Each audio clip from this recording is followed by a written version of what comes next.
Hola, soy la sommelier Vanessa Barradas y gracias a Eurostara vamos a aprender a hacer el maridaje entre la comida y el vino. Les voy a dar algunos tips.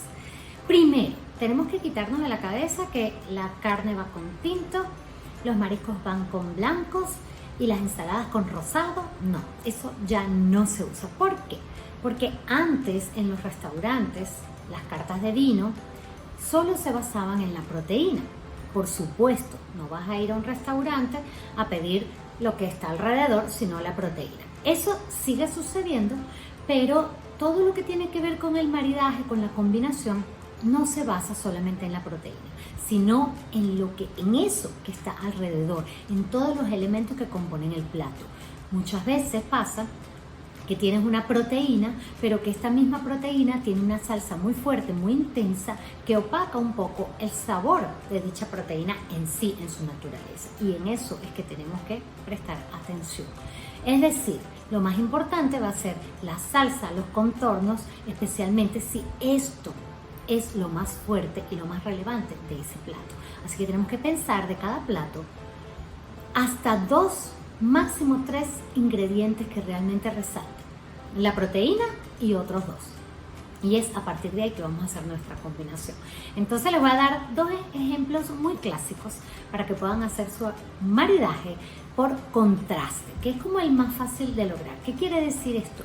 En un plato, por ejemplo, que sea muy grasoso, como la carne, si vamos a hacer algún asado, si vamos a hacer alguna parrilla y utilizamos carnes con bastante grasa, esa grasa la vamos a contrastar con 2 cosas.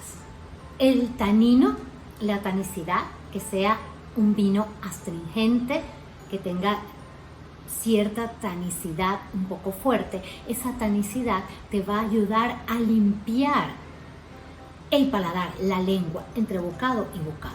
Sí, es el clásico carne con un vino como por ejemplo de uva Cabernet Sauvignon, un vino chileno que haya pasado cierto tiempo por barriles, que se haya criado en estos barriles. Sí, ahí podemos tener algo clásico, pero también podemos combinar esa carne con grasa, con espumante. Sí, señores, se puede combinar. ¿Por qué? Porque las burbujas, el espumante en boca, también va a hacer ese efecto de limpiar la grasa. Que ustedes vean que ya esa regla no aplica. Lo otro es combinar siempre platos que de repente, como los postres, que tienen una tendencia dulce. Usualmente pensamos en acompañarlos con un espumante dulce o con un vino dulce. No necesariamente, esa es más un maridaje por afinidad, que los 2 sabores sean muy parecidos. A mí me gusta más recomendar de repente un postre con un espumante, sí, pero no con un espumante tan dulce, no un espumante demi-sec, sino más bien un espumante brut. Y entonces cuando tenemos un espumante seco, brut es lo mismo que seco, los espumantes que dicen brut es que son secos. Eso seco con el dulzor va a ser un contraste que lo va a hacer más agradable en boca. Así que bueno, tenemos que estar pendientes de todo lo que compone el plato en general para poder dar con el maridaje ideal. No necesariamente va a ser esta combinación de carnes con tintos, mariscos con blancos, por ejemplo, el caso de los mariscos.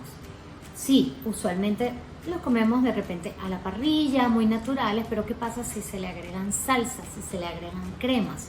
Realmente esa salsa y esa crema es la que le vamos a tener que buscar. Dentro de los mismos vinos blancos está la uva Chardonnay, por ejemplo, que es más fuerte, más corpulenta, y la uva Sauvignon Blanc, que es más ácida.